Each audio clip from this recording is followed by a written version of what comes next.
Ya, selamat sore Bapak Ibu semua. Terima kasih sudah bergabung di acara After Lunch. Saya akan pimpin kita semua dalam kita bersama-sama berdoa ya.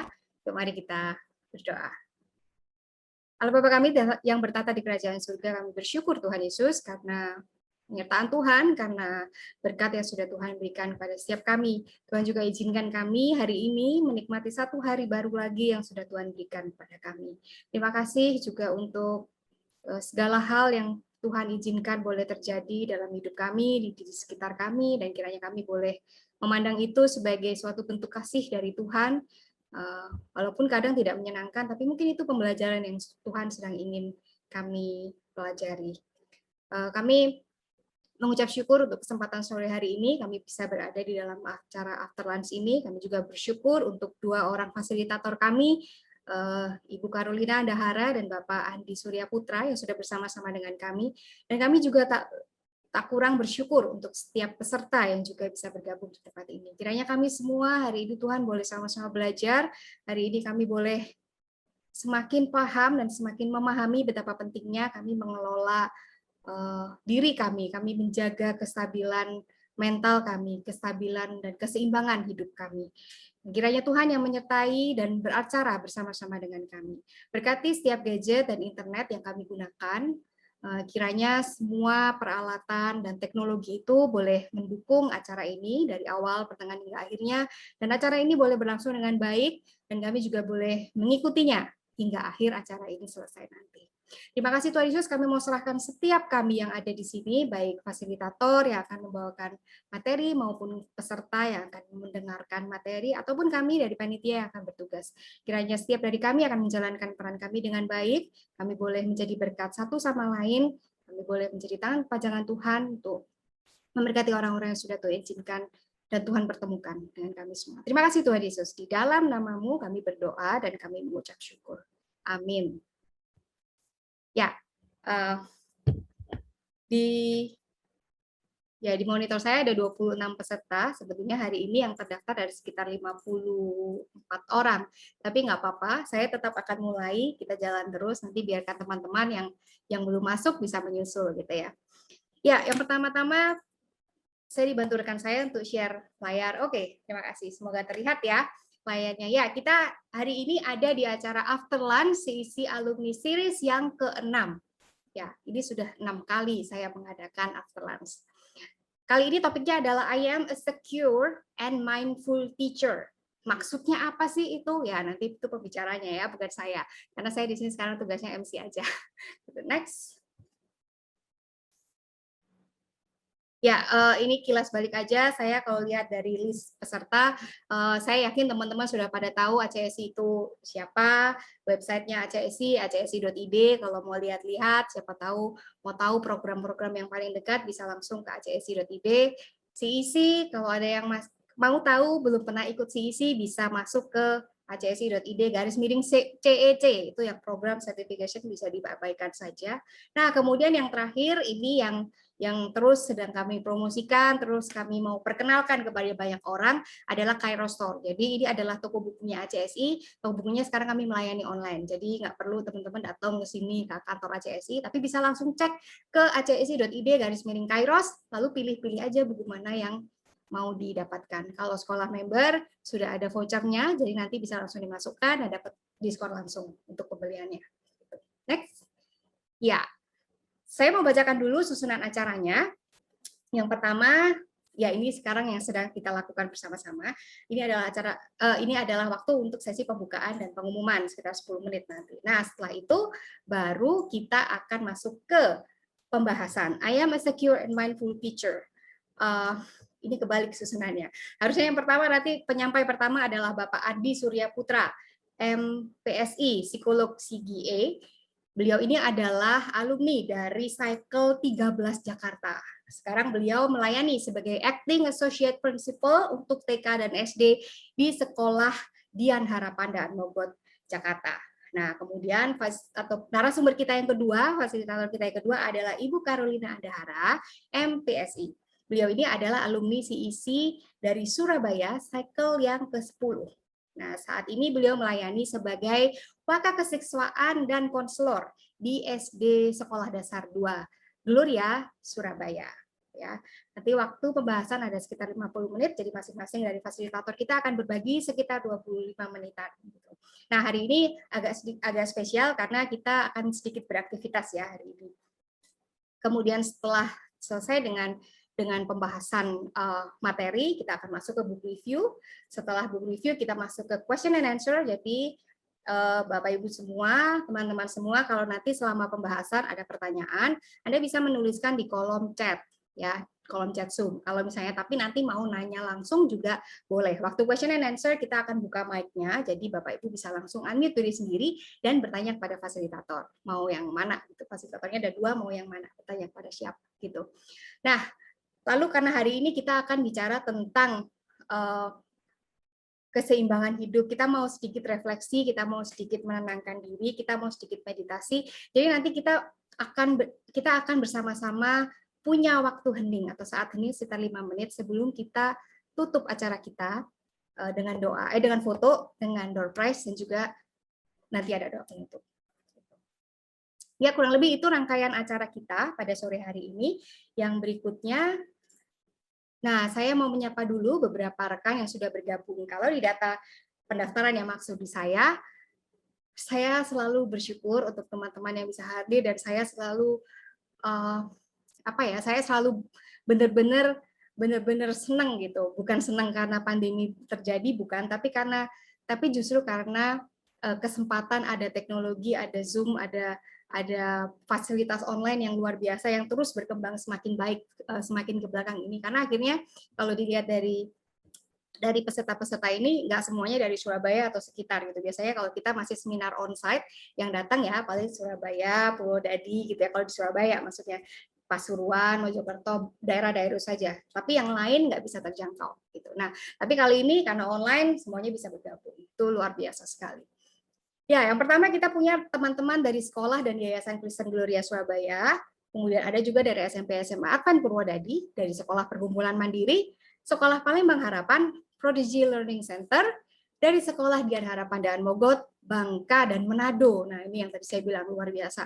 Dari jauh-jauh juga bisa datang dan bisa ikut gitu ya. Ada Sekolah Lentera Harapan Kupang, lalu ada Sekolah Regent School di Bali. Ada dari Universitas Katolik Widya Mandala Surabaya, Universitas Pelita Harapan, Yayasan Kristen Pancaran Berkat, Cita Hati West Campus, ada yang pribadi juga, dari Sekolah Benih Kasih Jember, kemudian ada Sekolah Pelangi Kasih di Jakarta, lalu ada rekan dari IPK dan dari IICS. Ini saya jadikan satu karena masih satu yayasannya. Nah, Bapak Ibu semua, ini adalah jadwal berikutnya karena After Lunch ini akan berseri terus, jadi kami atau saya dalam hal ini akan berupaya untuk tetap mengadakannya itu secara rutin, walaupun kadang bisa 2 bulan sekali atau sebulan sekali, tetapi kami sudah siapkan untuk tahun ini ada tinggal 2 lagi jadwal untuk After Lunch, yaitu yang paling dekat nanti 27 Juli. Ya, judulnya masih belum tahu, maksudnya belum bisa saya publikasikan, tapi kalau sudah siap pasti saya akan publikasikan. Jadi tinggal 2 lagi After Lunch di tahun 2021 ini, yang pertama 27 Juli, kemudian nanti yang berikutnya yang terakhir 21 September. Oh, sorry. Terima kasih Bu Carolina. Ya, tadi ada kesalahan, Sekolah Benih Harapan Jember. Ya, sorry. Maafkan saya. Ya, dari Sekolah Benih Harapan, cukup banyak dari Sekolah Benih Harapan. Next. Nah, teman-teman semuanya, Bapak Ibu semua,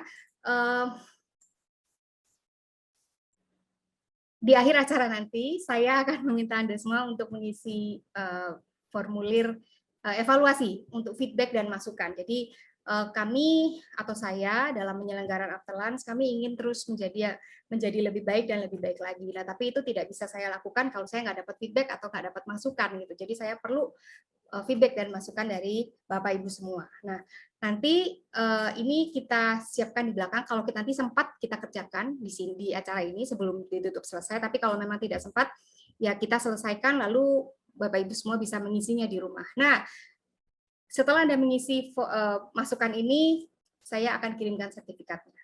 Jadi kayak ditukar gitu ya, kayak tuker. Jadi kalau Bapak Ibu ngisi evaluasinya, saya kasih sertifikatnya gitu ya.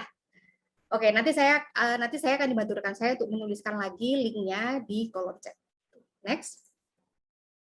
Ya, nah ini adalah seminar kami yang paling dekat, gitu ya. Kami punya serangkaian seri karakter dan spiritual formation during pandemic. Spiritual Karakter and Spiritual Formation Series, itu judul dari rangkaiannya. Nanti jika Anda mengikuti acara ini, Anda bisa mendapatkan e-certificate, lalu juga untuk para alumni CEC yang sedang kejar untuk bisa dapat kredit CEU, nah ini ada kredit CEU-nya 1, kredit CEU pendidikan, ya. Kalau misalnya mau ikut, pendaftarannya ada di layar Anda, bisa dibaca. Mau WA dulu, nanya-nanya juga boleh. Next. Saya akan bahas satu persatu. Nah, tanggal 3 Juni itu hari Kamis, topiknya adalah mengatasi tekanan terhadap keluarga tanpa mengabaikan formasi karakter dan spiritual anak-anak. Akan dimulai jam 4 sore sampai jam 7 malam, ya. Jam 16.00 sampai 19.00. Itu Kamis tanggal 3. Sekarang Jumat tanggal 4, topiknya adalah pergumulan sekolah dalam formasi karakter dan spiritual di masa PJJ, pembelajaran jarak jauh. Jamnya masih sama, jam 4 sore sampai jam 7 malam. Lalu yang terakhir, ini hari Sabtu, rangkaian 3 hari ya, itu adalah peningkatan jumlah anak dan remaja berisiko. Sudahkah keluarga, sekolah, gereja, ramah anak? Nah, itu hari Sabtu, itu adalah topik hari Sabtu. Biaya pembayarannya 200.000, itu sudah dapat 3 hari. Saya asumsikan semua yang ada di sini member, jadi 3 hari itu bayarnya hanya 200.000 saja, sudah dapat 1 CEU, jam 4 sampai jam 7 malam. Oh, yang hari Sabtu ada revisi ternyata, jam 8 pagi sampai jam 11. Ya. Jadi hari Kamis dan hari Jumat, jam 4 sampai jam 7 malam, tapi yang hari Sabtu, jam 8 sampai jam 11. Ya. Jangan salah. Nanti kalau salah masuk telat deh gitu. Ya. Kemudian ada follow up event, kalau sudah lihat itu tertarik, ada follow up eventnya di bulan September nanti. Gitu. Jadi jangan lupa silakan mendaftarkan diri bit.ly/publishing series, atau bisa tanya-tanya via WA di nomor yang tertera di layar Anda. Itu adalah nomor resmi ACSI Indonesia. Ya, boleh ke berikutnya sekarang. Nah, Bapak Ibu semua, kami dulu pernah launching yang namanya APC ya. Nah, kemudian vakum agak lama, kami kemudian mau hidupkan itu lagi, tapi kami ganti namanya jadi Parenting Learning Series. Ini nanti jadwalnya di bulan Juli, hari Sabtu, jam 5 sore. Jadi karena ini acara parenting, jadi kami mencoba untuk memang mengadakannya itu dengan mempertimbangkan kondisi para orang tua, karena memang target kami orang tua. Nah, makanya diadakannya hari Sabtu jam 5 sore. Kalau ada tertarik, nanti boleh ada di layar, bisa di WA, nomornya walaupun nomor 031, tapi jangan khawatir, itu bisa di WA. Jadi Anda bisa kirim WA ke sana kalau mau tanya-tanya ya. Topiknya menurut saya menarik sekali, mendidik dengan menjadi sahabat generasi Z. Oke, next. Ya, ini tadi yang mungkin beberapa dari rekan yang stay dari awal sudah lihat ada video testimoni gitu ya. Jadi semenjak pandemi kami berinovasi juga. Jadi program CCIT kami, CCIT kami itu sekarang kami ubah formatnya jadi dari tatap muka menjadi online full. Jadi kami sudah siapkan video, teman-teman yang mendaftar atau yang ambil topiknya bisa nonton video sendiri, dipelajari sendiri. Kalau nanti ada pertanyaan bisa bertanya kepada bicara. Kemudian nanti di akhir ada assignment, ada tugas yang memang harus dilengkapi untuk memastikan saja bahwa memang teman-teman ini atau semua orang yang mengambil, peserta yang ambil itu benar-benar sudah nonton dan benar-benar sudah tahu, benar-benar sudah paham juga materi. Gitu. Nah, ada 34 topik sekarang. Kalau misalnya ada nih yang mau cari kredit CEU juga bisa ambil di sini. Jadi satu topik itu bisa dapat setengah CEU, topik pendidikan, ya. Jadi kalau mau tahu lebih banyak, nanti bisa masuk ke acsi.id/programs/CCIT. Next, masih ada kah? Oke, sudah selesai. Ya, kalau sudah selesai bisa di stop share. Baik. Nah, sekarang saya sudah ambil waktunya 5 menit. Oke, sekarang kita akan segera masuk kalau begitu ke bagian pemaparan materi.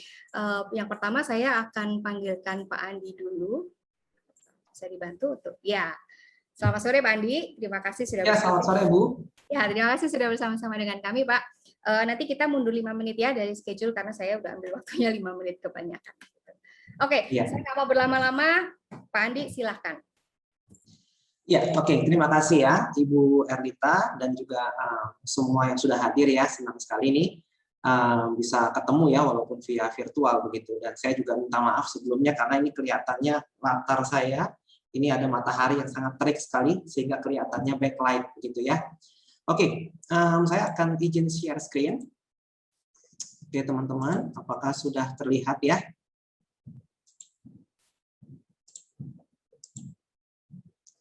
Sudah terlihat ya, Bapak Ibu?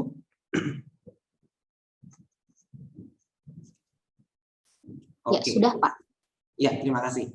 Ya, Bapak Ibu sekalian, tentunya kalau kita berbicara mengenai seorang guru yang secure dan mindful, tentunya kita perlu melihat ya bahwa segala sesuatu yang Tuhan ciptakan atau yang Tuhan jadikan pada kita itu adalah sempurna dan baik adanya, begitu ya. Mungkin kita pernah tahu ada mens sana in corpore sano.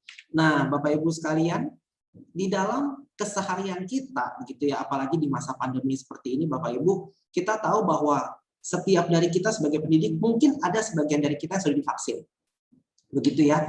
Nah, saya masih sangat ingat sekali pada saat saya harus mendapatkan vaksin yang pertama dan yang kedua, itu kita perlu untuk melakukan cek dulu, begitu ya. Cek tensi darah, dan kemudian ada yang cek saturasi oksigen dan sebagainya begitu untuk yang lansia dan sebagainya. Nah, Bapak Ibu sekalian, biasanya kita itu lebih fokus untuk hal-hal yang sifatnya fisik. Hal-hal yang sifatnya bisa dilihat, seperti contohnya cek untuk gula darah, cek untuk kadar tensi ya, dan sebagainya dan sebagainya. Tapi Bapak Ibu, kita lupa bahwa sebenarnya kita juga harus concern dengan 3 hal berikut ini minimal. Yaitu yang pertama adalah kadar stresnya kita. Kadar Ibu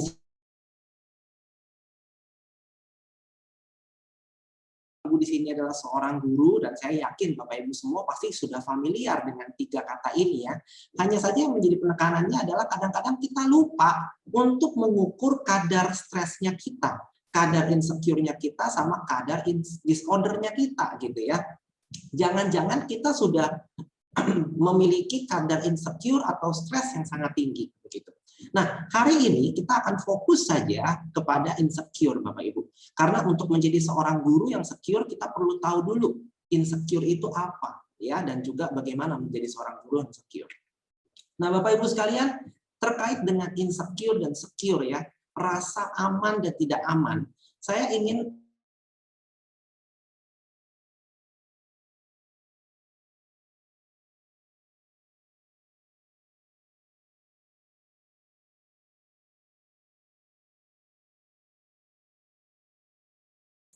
yang pertama adalah faktor genetik, Bapak Ibu.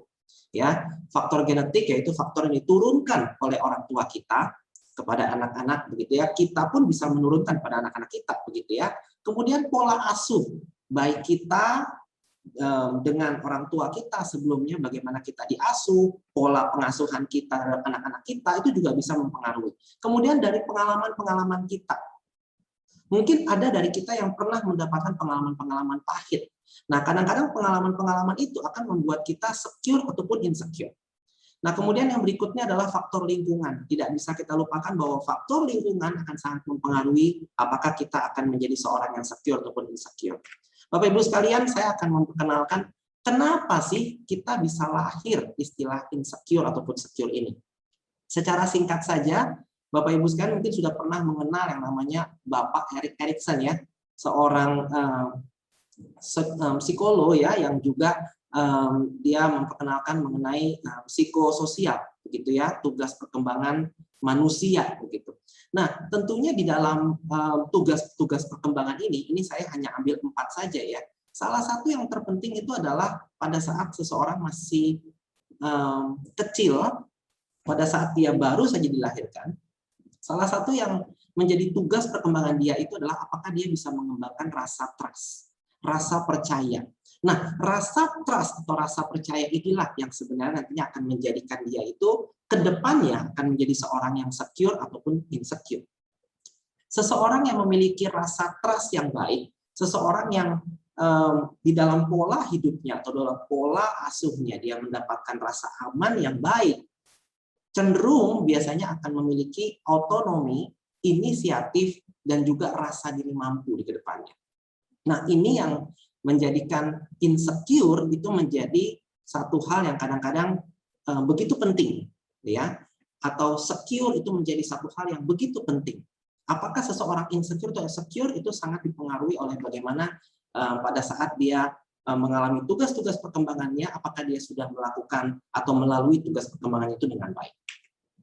Nah, Bapak Ibu sekalian, kalau kita berbicara pada hari ini, penekanan kita adalah kita mau menjadi guru-guru yang secure tentunya, gitu ya. Setiap dari kita, termasuk saya sendiri, gitu ya. Bukan berarti saya ngomong seperti ini, kemudian saya adalah guru yang secure. Belum tentu, Bapak Ibu ya. Karena secure tidaknya kita itu rupanya bukan saja dipengaruhi oleh faktor-faktor yang tadi saya paparkan, tetapi juga dipengaruhi oleh bagaimana kita melihat diri kita, Bapak Ibu. Begitu ya. Pada saat kita merasa bahwa pencapaian diri kita, tentunya pencapaian-pencapaian diri yang saya maksudnya adalah pencapaian-pencapaian diri secara kedagingan ya, itu kita anggap sebagai sebuah tujuan, maka tidak heran kita akan menjadi guru-guru atau pendidik-pendidik atau mungkin orang-orang yang merasa insecure.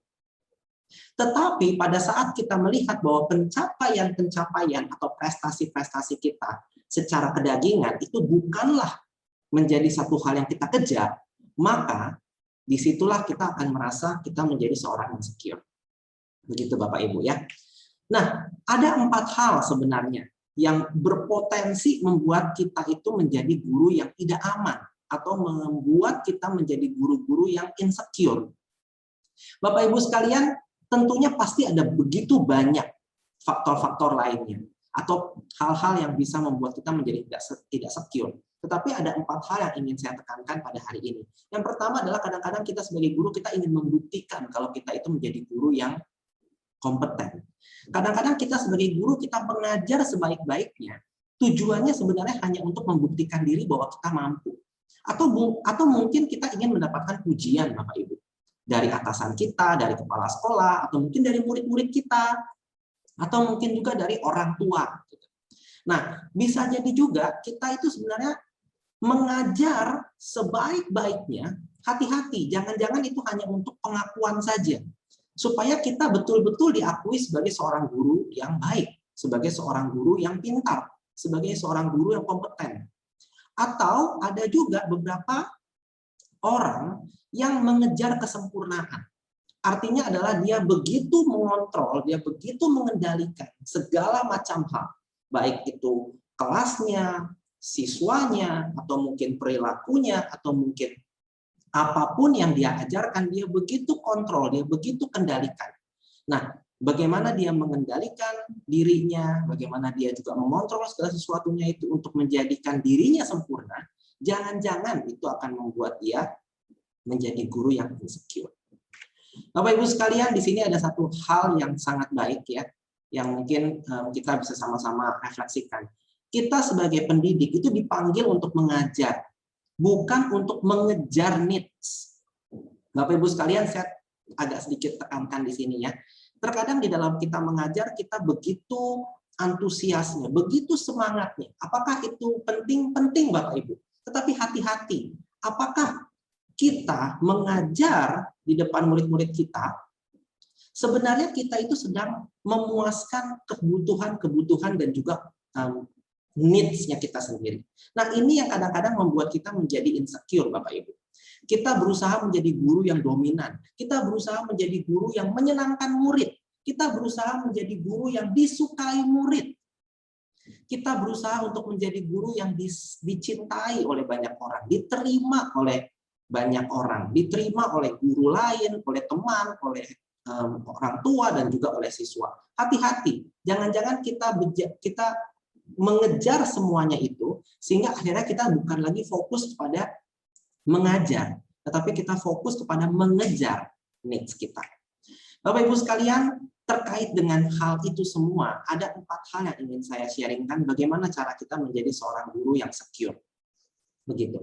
Ada 4 hal di sini. Yang pertama adalah kita perlu untuk berdamai, Bapak Ibu. Kita perlu untuk berdamai dengan keterbatasan diri kita. Setiap dari kita, termasuk saya Bapak Ibu, setiap dari kita pasti punya keterbatasan yang tidak bisa kita kontrol. Begitu. Sebagai seorang guru, tidak mungkin kita itu akan benar-benar sempurna di semua aspek. Akan sempurna di semua sisi. Seperti contohnya saya Bapak Ibu, terus terang saya kalau diminta untuk menyelesaikan sebuah persoalan matematika, itu saya benar-benar menyerah. Begitu. Kenapa? Karena memang kapasitas saya bukan di sana. Saya mungkin tahu begitu ya, bagaimana cara mengerjakan matematika sederhana. Tetapi kalau harus mengerjakan rumus-rumus yang makin rumit, itu sudah benar-benar di luar saya. Nah, apakah saya harus mengejar segala sesuatunya itu sempurna? Nah, terkadang itulah yang membuat kita menjadi insecure, Bapak Ibu. Jadi berdamailah dengan keterbatasan kita. Berdamailah dengan segala kekurangan yang kita punya, begitu. Dan belajarlah untuk mencintai kekuatan yang Tuhan masih berikan pada kita. Setiap kita mendapatkan panggilan unik, Bapak Ibu. Dan setiap kita diberikan satu karunia yang berbeda-beda. Meskipun kita semua memiliki karunia mengajar, tetapi bagaimana kita mengajar, itu pun beraneka ragam dan sangat unik sekali. Pendekatan kita unik, strategi kita unik, dan sebagainya itu pun sangat unik. Nah, belajarlah untuk kita bisa menerima kekuatan kita itu dan mencintai apa yang menjadi panggilan kita.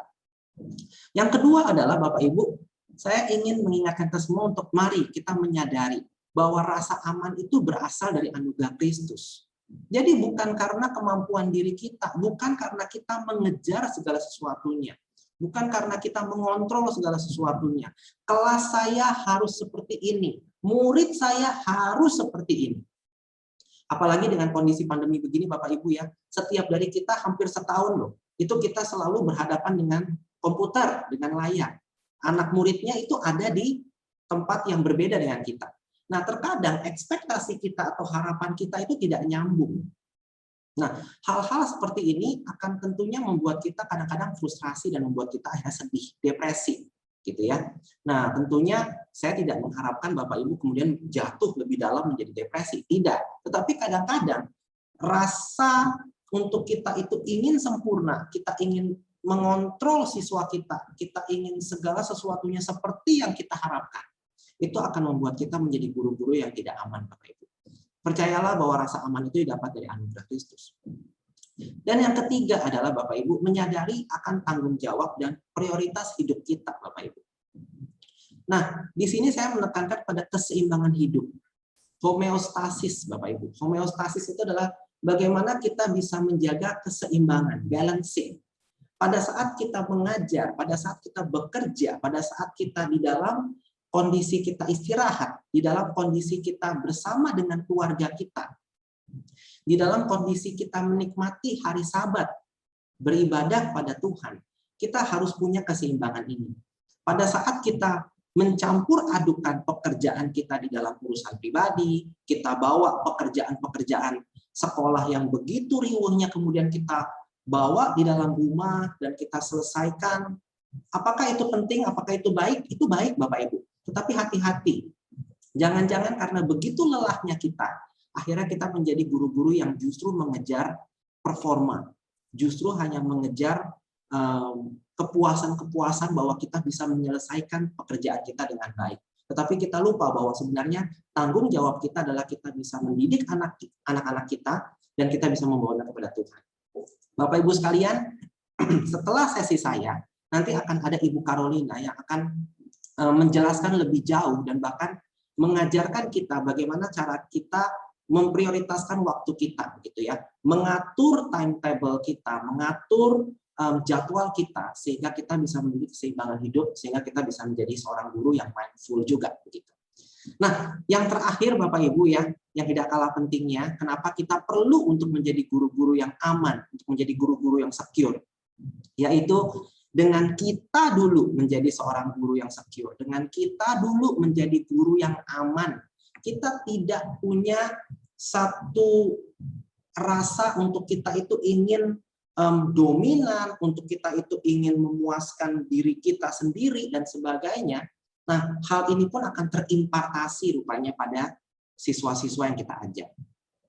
Percayalah, seorang pemimpin yang secure, seorang pemimpin yang aman akan menciptakan orang-orang yang di bawahnya pun itu adalah orang-orang yang aman. Nah, seorang guru yang aman, seorang guru yang secure juga akan menciptakan satu situasi kondisi pembelajaran pun yang secure. Maksudnya apa, Pak Andi? Kondisi pembelajaran yang secure artinya adalah anak-anak yang kita pimpin di dalam kelas, mereka bukan takut kepada kita, tetapi mereka takut kalau mereka tidak bisa optimal. Saya ulangi Bapak Ibu ya. Jadi anak-anak dalam kelas kita itu bukan takut karena, aduh saya belum kerjain PR, nanti saya dimarahin nih sama guru. Karena guru saya galak banget, misalkan seperti itu. Tetapi anak-anak mereka takut untuk tidak bisa optimal, tidak bisa belajar, atau tidak bisa berkembang secara maksimal. Nah, inilah sebenarnya rasa aman yang sejati itu, Bapak Ibu. Anak-anak juga bisa belajar bagaimana mereka bisa memakai waktu mereka dengan tanggung jawab, dan mereka bisa bebas bereksplorasi, bahkan merdeka belajar. Mereka bisa belajar banyak hal, mereka tidak takut hanya mengejar pencapaian dari setiap mata pelajaran, tetapi mereka bisa belajar sesuatu yang baru dari setiap pelajaran yang mereka pelajari. Bapak Ibu sekalian, itulah yang mungkin sedikit saya bagikan terkait dengan bagaimana kita menjadi guru yang secure. Nantinya setelah ini, setelah sesi saya, Ibu Carolina nanti akan membawakan lebih praktikal lagi bagaimana kita, begitu ya, sebagai guru, selain kita menjadi guru yang secure, kita juga bisa menjadi guru yang mindful, yang kita bisa mengatur dan memanajemen hidup kita dengan lebih baik dan lebih seimbang. Itu, Bapak Ibu, terima kasih sudah mendengarkan, Tuhan Yesus memberkati. Ya, Pak Andi, terima kasih. Bapak Ibu semua jangan lupa tuh ya, ada IG-nya, boleh di-follow, siapa tahu mau bisa untuk nanya-nanya gitu ya ke depan gitu ya Pak Andi ya. Ya, silakan Ibu. Ya, thank you Pak Andi.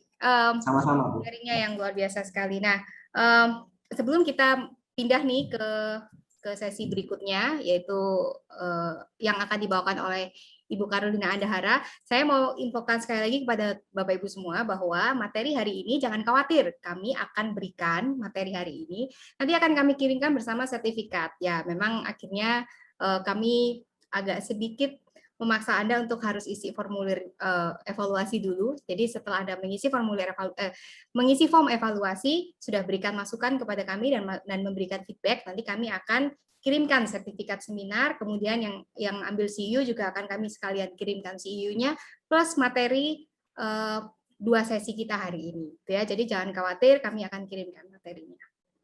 Oke, Pak Andi luar biasa sekali waktunya.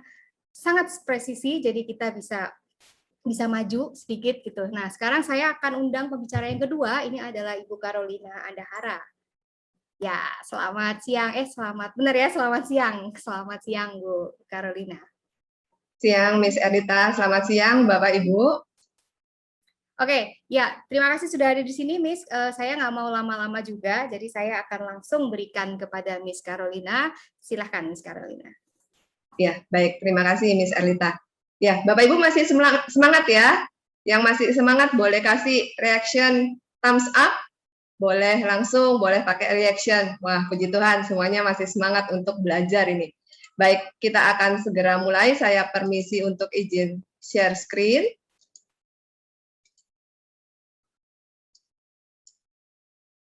Ya, sudah terlihat ya Bapak Ibu. Saya akan mulai sesi ini dengan satu quote dari William Penn. William Penn adalah seorang entrepreneur. Beliau mengatakan seperti ini, "Time is what we want most, but what we use worst." Kurang lebih kalau terjemahan bahasa Indonesianya seperti ini Bapak Ibu. Waktu adalah yang paling kita inginkan, tetapi yang juga kita gunakan dengan tidak bijaksana gitu ya.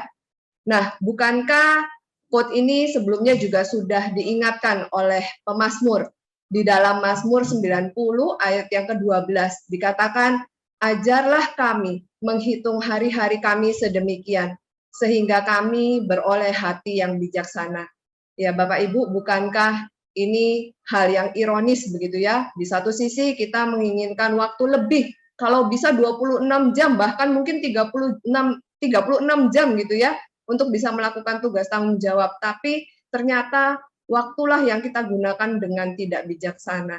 Ya, hari ini kita akan sama-sama mencoba mengupas tentang mindful teacher. Kalau tadi Pak Andi sudah membeberkan panjang lebar, dan di satu bagiannya Pak Andi sudah mengatakan bahwa kita sebagai guru, kita bertanggung jawab terhadap diri kita sendiri, dan juga kita harus belajar untuk memprioritaskan, menyeimbangkan hidup dan waktu tentunya. Nah, Bapak Ibu, hari ini kita akan lebih praktis, kita akan coba sama-sama melihat apa sih yang namanya time management. Kenapa kok time management ini penting untuk kita ketahui, bahkan mungkin kita lakukan di dalam keseharian kita. Kalau dari Wikipedia, pengertian dari time management adalah proses pengendalian waktu berdasarkan suatu rangkaian kegiatan yang telah direncanakan dan telah dipertimbangkan berdasarkan kemungkinan-kemungkinan yang kemudian harus dilakukan pengontrolan dalam prosesnya agar maksimal. Saya highlight dua aspek di sini. Yang pertama, proses pengendalian waktu. Jadi siapa yang mengendalikan? Ya kita sendiri. Dan kemudian yang kedua, harus dilakukan pengontrolan. Tujuannya apa? Supaya waktu itu kita tidak gunakan dengan sia-sia, atau waktu itu dapat kita gunakan secara efektif. Ya, Bapak Ibu, untuk menolong kita di dalam menggunakan waktu itu secara efektif atau membuat time management, sebenarnya di dalam setiap kehidupan kita, kita harus belajar juga untuk membuat jadwal, Bapak Ibu. Bukan hanya anak-anak ya, anak-anak yang harus membuat jadwal, tapi kita sebagai orang dewasa pun kita harus belajar untuk membuat jadwal. Di dalam membuat jadwal ada 4 aspek yang penting yang saya sharekan di sini. Aspek yang pertama itu adalah aspek spiritual, Bapak Ibu. Nah, spiritual ini apa sih contohnya? Misalnya saat teduh, ketika kita membaca Alkitab, berdoa, melakukan mesbah keluarga, itu adalah aspek spiritual. Kemudian aspek yang kedua adalah mental. Aspek mental di sini lebih kepada bagaimana kita melakukan pengembangan diri, self-development, self-evaluation, self-reflection. Ini juga penting untuk kita lakukan. Kemudian aspek yang ketiga, Bapak Ibu, yaitu aspek sosial. Aspek sosial ini bagaimana kita menjalin relasi, baik itu dengan keluarga, dengan sahabat, dengan kelompok KTB kita misalnya. Nah, ini adalah aspek sosial. Dan yang keempat itu adalah aspek fisik. Aspek fisik ini juga penting Bapak Ibu untuk kita masukkan di dalam jadwal kita. Contohnya mungkin olahraga, melakukan hobi yang kita sukai, itu adalah aspek fisik yang bisa kita masukkan.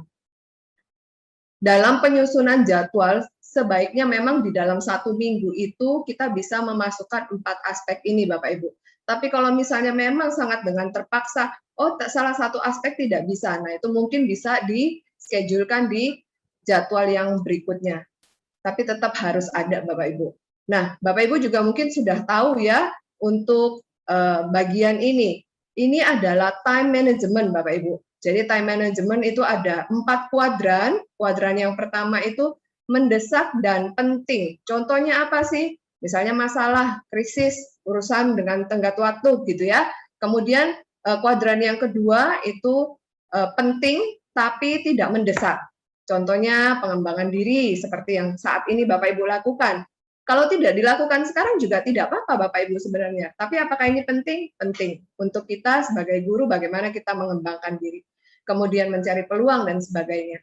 Kuadran yang ketiga Bapak Ibu ini adalah kuadran tidak penting tapi mendesak. Contohnya apa? Permintaan yang mendadak, begitu ya, telepon, mungkin WA, email yang harus segera dibalas. Apakah penting? Belum tentu juga, gitu ya. Kemudian kuadran yang keempat, ini kuadran tidak penting dan tidak mendesak. Contohnya apa Bapak Ibu? Contohnya ya melakukan hal-hal yang sepele gitu ya. Kalau bahasa anak sekarang mungkin sesuatu yang receh gitu ya. Buka WA, mainan TikTok gitu ya. Nah, ini ada di kuadran yang keempat. Nah, Bapak Ibu, ini seperti tadi yang sudah sudah dibocorkan oleh Miss Erlita dan Pak Andi. Hari ini kita akan sama-sama mencoba mengkotak-kotakkan yang menjadi kegiatan kita. Nanti Miss Erlita akan bagi Bapak Ibu secara random ke dalam 4 breakout room. Nanti tugasnya Bapak Ibu, yang pertama, Bapak Ibu silakan berdiskusi dengan teman-teman yang ada di breakout-nya dan carilah 4 contoh, ya, carilah 4 contoh untuk kuadran-kuadran ini. Tapi pembagiannya seperti ini. Room 1 akan mengisi di kuadran 1, mendesak dan penting. Kemudian room 2 nanti mengisi kuadran 2, tidak mendesak tapi penting. Room yang ketiga akan mengisi di kuadran 3, mendesak tapi tidak penting. Dan room yang keempat akan mengisi tidak mendesak dan tidak penting. Setelah Bapak Ibu diskusi dan menemukan 4 contoh, nanti silahkan tunjuk salah satu menjadi jubir, ya, juru bicara kelompok. Nanti akan menyampaikan hasil diskusinya di main room, kemudian nanti Miss Erdita akan bantu untuk masukkan ke kotak-kotak ini. Sampai di sini Bapak Ibu, apakah instruksinya, penjelasannya cukup jelas, mudah dipahami? Tolong saya dikasih reaction jempol supaya kita bisa lanjut. Diulangin lagi kali Miss ya, Miss Carolina. Jadi tadi yang kan memang ini teman-teman semuanya belum tahu ya mau masuk ke room yang mana, tetapi ingat ya, berarti tadi room 1 mengisinya di room 1 itu memikirkan hal yang mendesak dan penting. Ya. Betul. Room 2 mengisi hal yang tidak mendesak tapi penting. Oke. Room 3 akan mengisi hal mendesak tapi tidak penting. Ya. Terus yang room keempat itu akan mengisi tidak mendesak dan tidak penting. Oke, gitu ya, Bapak Ibu semua ya. Oke. Saya tunggu aba-aba dari Miss Olin nih, kalau Miss Olin bilang sekarang gitu. Jadi saya start. Oke. Nanti waktunya 3 menit ya Miss Erlita ya. Kita kasih waktu diskusi 3 menit. Nanti setelah itu akan otomatis kembali ke main room Bapak Ibu. Miss, ya, 5 menit aja, kalau 3 menit cepet banget benar. Oke, Miss Erlita berbaik hati kasih 5 menit ya. Karena kita ternyata masih punya waktu lebih sepertinya ya Miss Erlita ya. Baik, boleh 5 menit Bapak Ibu silakan berdiskusi. Tentunya contoh-contoh ini adalah contoh-contoh dari tugas dan tanggung jawab kita sebagai guru di sekolah, mungkin sebagai tenaga pendidik atau sebagai pengajar, begitu ya. Nah, silakan kalau sudah tidak ada yang mau ditanyakan untuk bagian ini, silakan Miss Erlita boleh open breakout room-nya supaya teman-teman bisa mulai diskusi. Oke, teman-teman kita akan buka ya, 3, 2, 1. Ya, terima kasih Miss Erlita. Ya, Bapak Ibu sudah kembali semua ya? Tidak ada yang tersesat di tengah jalan? Nggak ada kok ya? Baik, karena dipaksa tadi katanya Mr. Yoel ya. Ya, baik Bapak Ibu. Saya akan sharekan kembali untuk PPT-nya supaya nanti kita bisa isikan sama-sama ya. Nah, nanti silahkan juru bicara dari room 1 menyampaikan hasil diskusinya, contoh-contohnya yang sudah dibahas, kemudian nanti dari host, Miss Erdita akan bantu untuk mengisikan di kotak tersebut. Silakan. Untuk room 1, tadi siapa yang jadi juru bicaranya, Bapak Ibu? Room 1, siapa yang jadi juru bicaranya? Mendadak lupa kah? Belum sempat dipilih tadi. Oh, belum sempat dipilih. Maaf, ini tadi siapa ya yang menyampaikan ya? Boleh siapa aja deh dari room 1, silakan.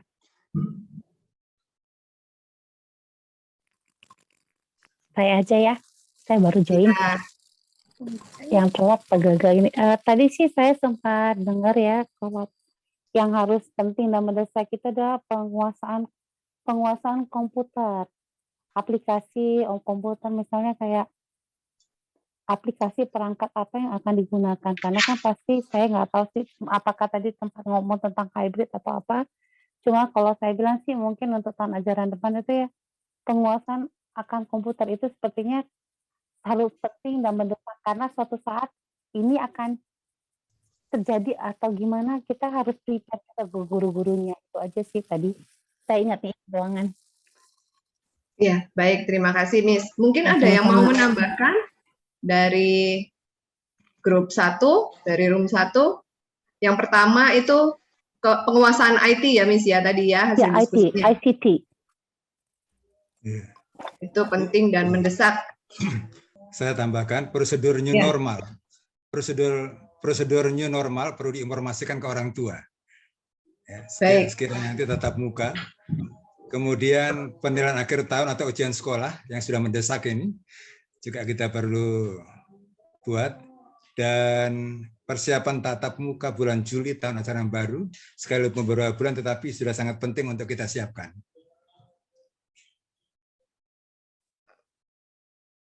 Baik, saya coba ulangi ya Pak Mr. Petrus ya. Yang pertama tadi IT, kemudian prosedur new normal, sosialisasi mungkin ya, sosialisasi.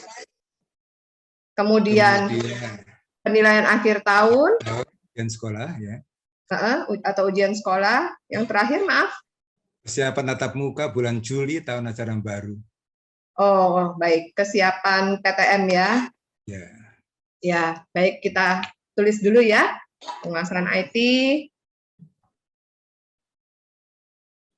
sosialisasi prosedur new normal, kemudian ujian sekolah,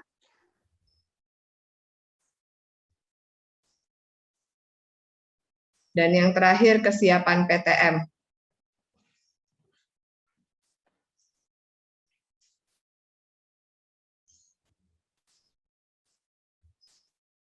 Baik. Terima kasih. Benar ya, Miss ya? TTM ya? PTM, Miss. Tatap muka ya? Ya. PTM. Oke. PTM. PTM. Ya. Oke. Baik. Terima kasih, Pak Petrus. Sudah menambahkan. Oke, kita lanjut dulu ya, Bapak Ibu ya. Kita lanjut untuk yang kuadran kedua dari room 2. Tidak mendesak tapi penting. Ini siapa yang akan jadi juru bicaranya? Ya, permisi Miss Olin. Ya. Saya akan menyampaikan dari diskusi kami. Baik. Yang pertama, membuat RPP Miss Olin. Membuat RPP. Yang kedua, olahraga. Yang ketiga, seminar atau pelatihan kayak webinar. Oke.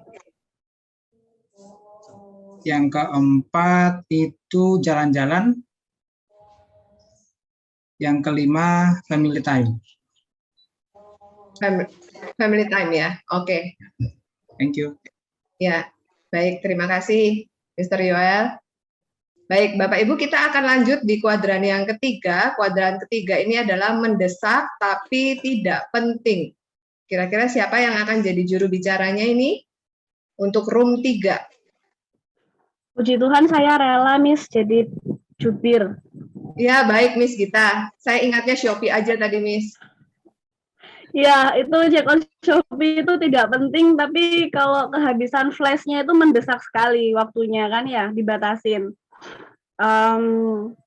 Itu ya, itu termasuk di kita tolong ditulis Miss Erlita ya.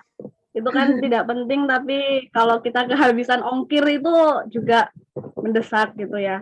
Kemudian tadi kita sempat diskusi tentang kehabisan ongkir di Shopee gitu kah?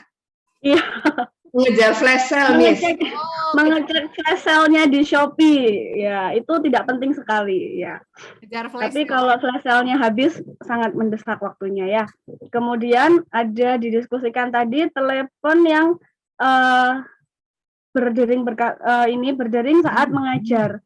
Jadi kita mau nggak mau harus mengangkat telepon, padahal sebenarnya mungkin teleponnya juga tidak terlalu penting, begitu. Kemudian ada pertemuan Diknas yang mendadak, tapi kita juga bukan rahasia umum, jadi rahasia umum juga kalau pertemuan Diknas itu nggak semuanya memang saya rasa penting ya, tapi pertemuan Diknas yang mendadak itu tetap harus kita lakukan walaupun sebenarnya dia juga tidak, mungkin isinya nggak terlalu penting, seperti itu. Kemudian ada lagi kunjungan orang tua yang ke sekolah pada saat jam mengajar. Kadang-kadang kan ada orang tua yang kunjungan ke sekolah padahal sebenarnya masih bisa dihandle sama staf, tapi mungkin beliaunya minta ditemuin kepala sekolah atau gurunya, kan jadinya mendesak juga gitu. Padahal mungkin cuma mau say hi aja, ada juga kayak gitu. Terus kemudian yang terakhir ini adalah yang paling krusial di TK dan di PAUD, yaitu mengelap ingus murid. Kalau udah anak ingusan, kan mereka kalau masih TK PAUD kan nggak bisa ngelap sendiri tuh. Jadi mau nggak mau kita mendesak harus melakukannya sebagai guru, tapi sebenarnya ya nggak terlalu penting-penting juga. Tapi kita juga tetap harus mengelap ingusnya murid. Seperti itu. Sudah, terima kasih. Ya, terima kasih, Miss. Ini sharingnya ini jadi membuat kita cheerful ya, banyak tertawanya. Baik, kita lanjut ke kuadran yang keempat. Untuk grup 4, tidak mendesak dan tidak penting. Silakan, siapa yang akan jadi jubirnya? Saya jubir. Ya, silakan Mr. Aan. Semoga nanti teman-teman yang lain bisa menambahkan ya. Kalau yang pertama tidak mendesak, tidak penting itu buka IG. Apalagi kalau buka IG-nya nanti komennya jadi julid atau istilahnya jadi netizen yang tidak baik, itu juga nggak penting banget kan. Main game tuh penting sebenarnya sih. Tapi kalau waktu banyak tugas, masih banyak cross check nilai, terus main game keteteran, nah itu jadi nggak penting. Iya. Yang ketiga, nonton drakor. Untungnya saat ini saya nggak seneng drakor sih. Ya nontonnya YouTube, tapi ya itu nggak penting dan tidak mendesak. Ya, nggak nonton drakor juga nggak sakit kan. Terus berikutnya memancing. Nah, memancing nih nggak tahu nih menghabiskan apa. Kalau memancing ikan sebenarnya kan bisa siapkan saja uang beli ke Super Indo gitu ya, dapat ikan tanpa harus jauh-jauh ke mana? Sidoarjo atau mana? Memancing jauh, panas.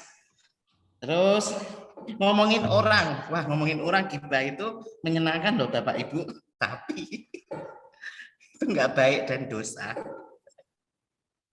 Yang terakhir nonton TV. Kebetulan saya nggak punya TV, jadi memang tidak mendesak dan tidak penting. Mungkin kalau di rumah ada TV, lah itu bisa jadi godaan. Ya. Itu sih kalau dari grup 4, semoga memberikan informasi atau mungkin yang lain ada menambahkan, Mr. Eko mungkin. Oke, baik. Terima kasih Mr. Aan. Ya, baik Bapak Ibu, terima kasih untuk diskusinya. Ini sudah semuanya sudah ter-sharekan dengan baik ya. Sekarang kita mau coba lihat kembali ya Bapak Ibu ya. Kita mau mencoba mereview kembali untuk setiap contoh yang sudah kita masukkan di kolom-kolom yang ada. Untuk kuadran yang pertama itu mendesak dan penting. Yang pertama ini jawabannya penguasaan IT. Ya benar Bapak Ibu, pada saat awal pandemi itu kita dipaksa untuk dalam waktu singkat itu menguasai IT yang mungkin bagi sebagian orang itu bukan hal yang mudah. Mungkin untuk anak-anak muda, guru-guru yang generasi Z gitu ya, itu cepat sekali belajar IT. Tapi mungkin bagi sebagian Bapak Ibu guru yang perlu waktu lebih banyak itu sangat harus cepetan gitu ya. Berkejaran dengan waktu. Penguasaan IT ini masih bisa masuk ke mendesak dan penting, khususnya dalam situasi-situasi tertentu, Bapak Ibu. Kemudian prosedur new normal.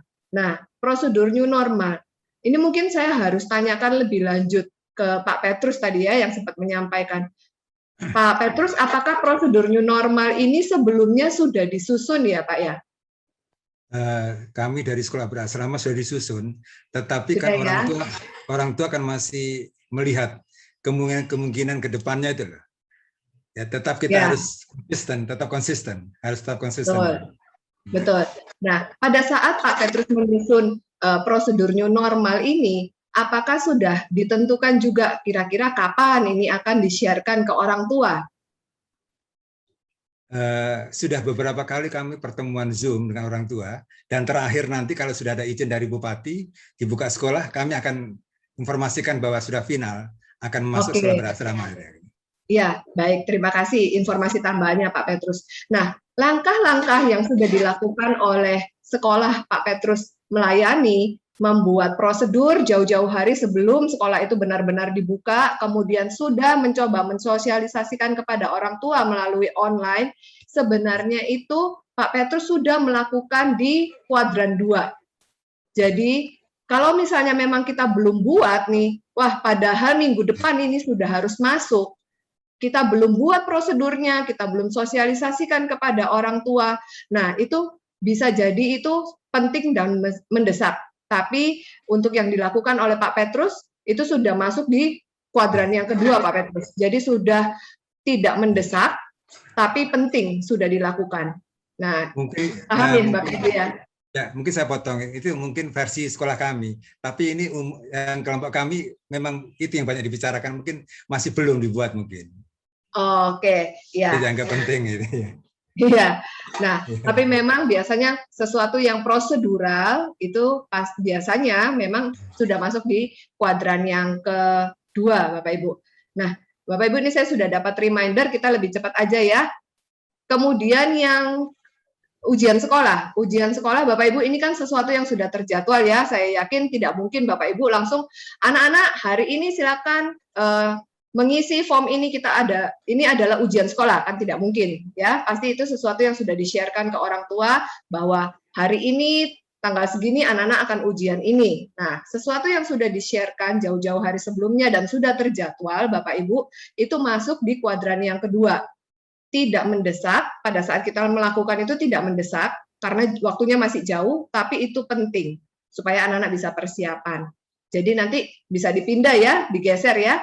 Kemudian kesiapan PTM. Nah, kesiapan PTM ini juga mungkin kurang lebih sama dengan prosedur new normal tadi. Nah, kemudian yang tidak mendesak tapi penting, ini sudah benar semua kalau saya lihat, membuat RPP. Kita ngajar kan nggak mungkin hari itu kita ngajar baru kita mikirkan kita mau kasih materi apa. Pasti jauh-jauh hari sebelumnya kita sudah buat. Kemudian olahraga Bapak Ibu. Kita tidak lakukan sekarang juga tidak apa-apa, tapi itu penting. Seperti hari ini mengikuti seminar atau webinar, itu juga sama. Tidak mendesak, kita tidak lakukan tidak apa-apa, tapi penting. Kemudian jalan-jalan dan family time. Nah, jalan-jalan ini itu bisa bergeser ke jadi kuadran keempat. Kalau apa? Kalau kita menghabiskan banyak waktu kita untuk jalan-jalan. Tiap weekend kita jalan-jalan, tiap ada liburan di tengah-tengah minggu mungkin kita jalan-jalan. Nah, itu bisa jadi malah mundur ke kuadran yang keempat. Untuk yang kuadran 3, mendesak dan tidak penting, kejar flash sale. Nah, kejar flash sale ini untuk orang-orang tertentu misalnya punya anak kecil, perlu pampers yang murah gitu ya. Kejar flash sale ini jadi penting Bapak Ibu.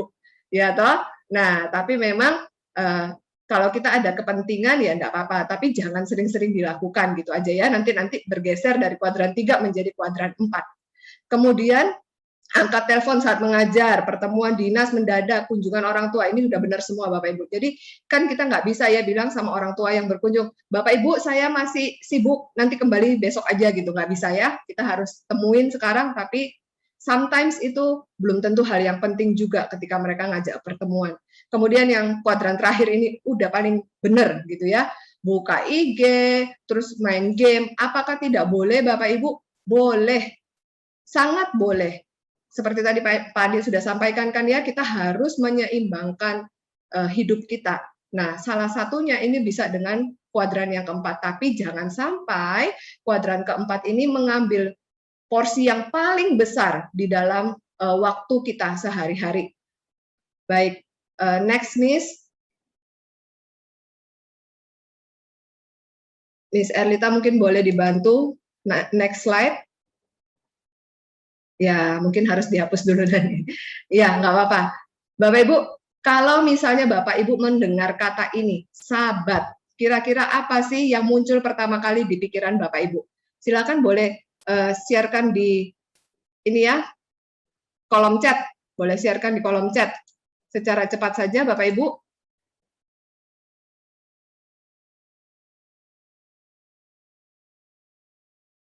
Kalau mendengar kata sabat, terima kasih Bu Indri.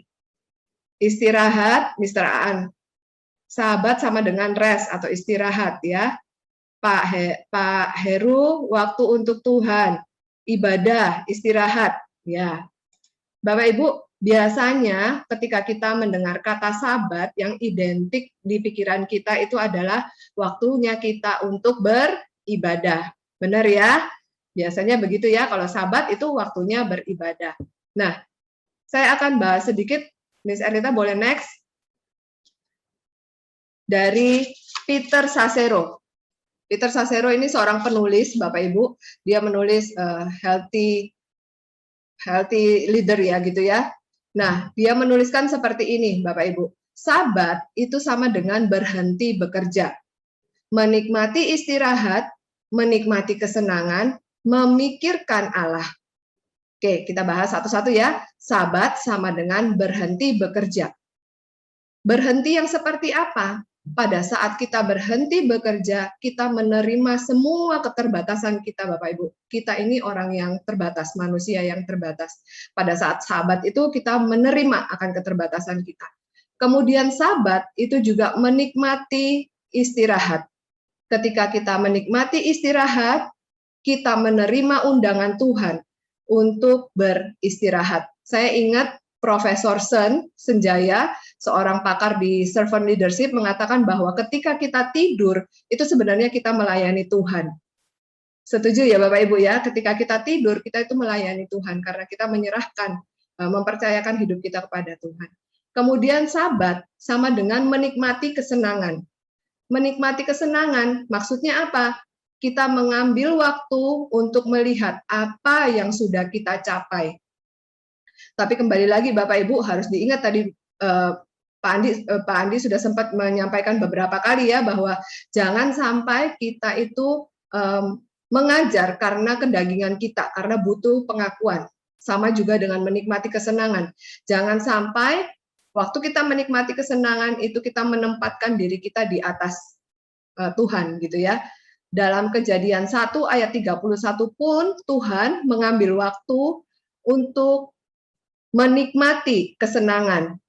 Pada saat dia selesai menciptakan semua ciptaannya, menciptakan dunia dan isinya, Allah menyatakan bahwa seluruh ciptaannya sungguh amat baik. Gitu ya. Kemudian yang terakhir, yang adalah fokus utama dari sabat kita, yaitu memikirkan Allah.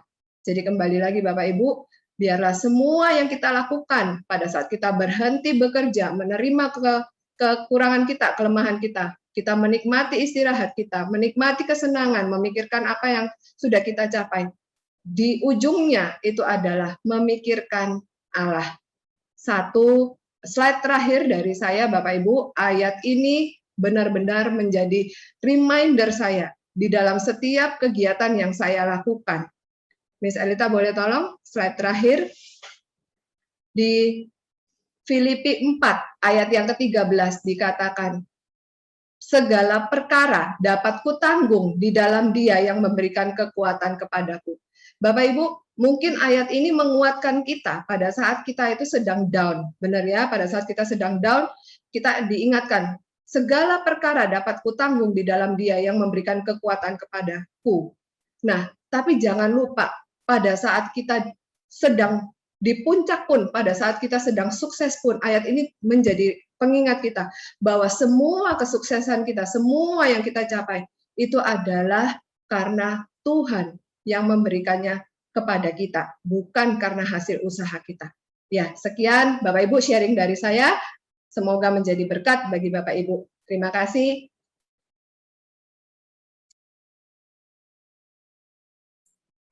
Ya, terima kasih Miss Olin sudah berbagi dengan kita semua. Kami masih ada promo untuk buku-buku paket. Jadi kalau Bapak Ibu masih mau mau membeli, saya bisa lihat-lihat. Sebentar. Oke. Loadingnya agak lama. Ya, ini adalah pilihan-pilihannya. Mungkin memang beberapa sudah pernah tahu. Kan tadi disebutkan ada bagian di mana kita harus mengembangkan diri terus gitu ya, ada self development, self improvement gitu. Nah, saya pikir buku itu tetap menjadi salah satu yang bisa membantu kita untuk mengembangkan diri gitu ya. Membaca buku itu salah satunya. Menurut saya begitu. Semoga ada dari Bapak Ibu yang juga berpikiran hal yang sama. Ini paket-paket kami yang sementara ini masih kami jual dengan diskon khusus. Sudah ya? Oh ya, ini aja. Ternyata ini aja. Jadi nanti rekan saya akan bantu untuk sharekan linknya. Jadi kalau Bapak Ibu mau lihat-lihat lagi detailnya, karena tadi mungkin saya cuma sebentar sekilas-sekilas saja bukanya. Nanti kalau ada yang mau lihat dengan lebih jelas lagi, bisa nanti di-download. Ada link yang diberikan di chat ya. Minta tolong nanti dibagikan di chat. Begitu. Oke, kemudian, nah kita kan sudah di penghujung acara nih, sudah tinggal acara ini, kemudian ada doa penutup. Nah, ini pemenangnya hari ini karena udah menang, saya juga akan minta tolong untuk berdoa penutup ya, karena kan sudah dapat berkat hari ini, jadi boleh dong berdoa. Ya, oke, saya putar sekarang.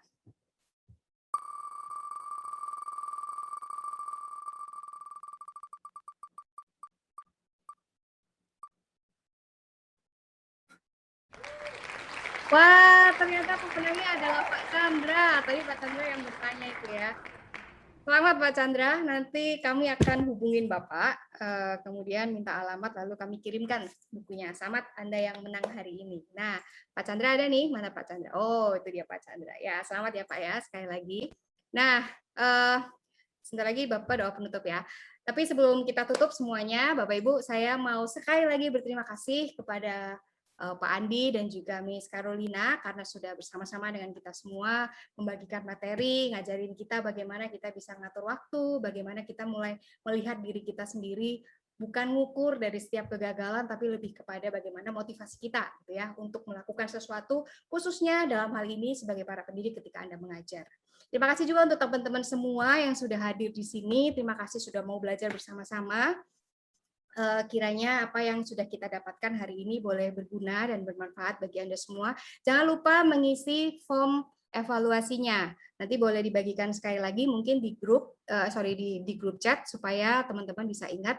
Tolong diisi supaya saya bisa segera buatkan sertifikatnya dan kirim materinya kepada Anda semua. Sekian dari saya. Silakan Pak Chandra bisa ditutup. Oke, terima kasih Bu Elita. Mari kita berdoa. Tuhan, terima kasih buat anugerah-Mu di tengah kepadatan dan pergumulan kami dalam memeluk realita akan sebuah kondisi yang boleh Engkau izinkan tetap terjadi, Tuhan. Kami sebagai anak-anak-Mu boleh memiliki satu persekutuan melalui SCSI, melalui alumni-alumni SCSI yang juga membagikan pengalaman dan pergumulannya untuk melengkapi dan memperkuat kami satu sama lain. Terima kasih juga Tuhan untuk kesempatan ini. Ada sebuah komunitas kecil juga di mana kami bisa dalam tanda petik pulang ke rumah, bertemu sebagai sama murid Kristus dan menikmati sahabat yaitu Engkau sendiri dan kehadiran Engkau pada saat meeting pada sore hari ini. Akhirnya Tuhan, biarlah Engkau sendiri yang melalui Roh Kudus-Mu yang memberikan satu penghiburan, penopang dan penguatan untuk kami melanjutkan perjalanan kami masing-masing melayani ladang yang boleh Engkau berikan kepada setiap kami dalam panggilan kami. Terima kasih Tuhan, kami juga berdoa untuk SCSI, untuk Pak Andi, untuk Ibu Carolina, dan untuk semua yang hadir di sini. Kiranya biar damai sejahtera dan sukacita yang sejati yang daripada Engkau saja yang memberikan sebuah penghiburan dan kekuatan. Dalam nama Tuhan Yesus kami berdoa, amin. Terima kasih Bapak Ibu semua, terima kasih Pak Chandra, sekali lagi selamat. Bapak sudah beruntung hari ini karena tadi menang door prize-nya. Baik, saya ngomongnya terima kasih terus, habisnya saya senang sih, saya sungguh bersyukur hari ini untuk materi hari ini juga. Gitu. Saya pikir saya nggak salah pilih gitu, pilih materi hari ini. Jadi sekali lagi terima kasih Bapak Ibu semua, selamat mencoba untuk mulai bikin kuadran. Ya, mulai bikin kuadran masing-masing, mulai mengatur jadwal Anda, manfaatkan waktu sebaik-baiknya seperti kata pemazmur tadi. ajari kami untuk memanfaatkan hari-hari kami, untuk menghitung hari-hari kami dan memanfaatkannya dengan baik. Sekali lagi terima kasih, selamat sore. Tuhan Yesus memberkati kita semua. Sampai ketemu di after lunch berikutnya. Terima kasih. Terima kasih Pak Aldi.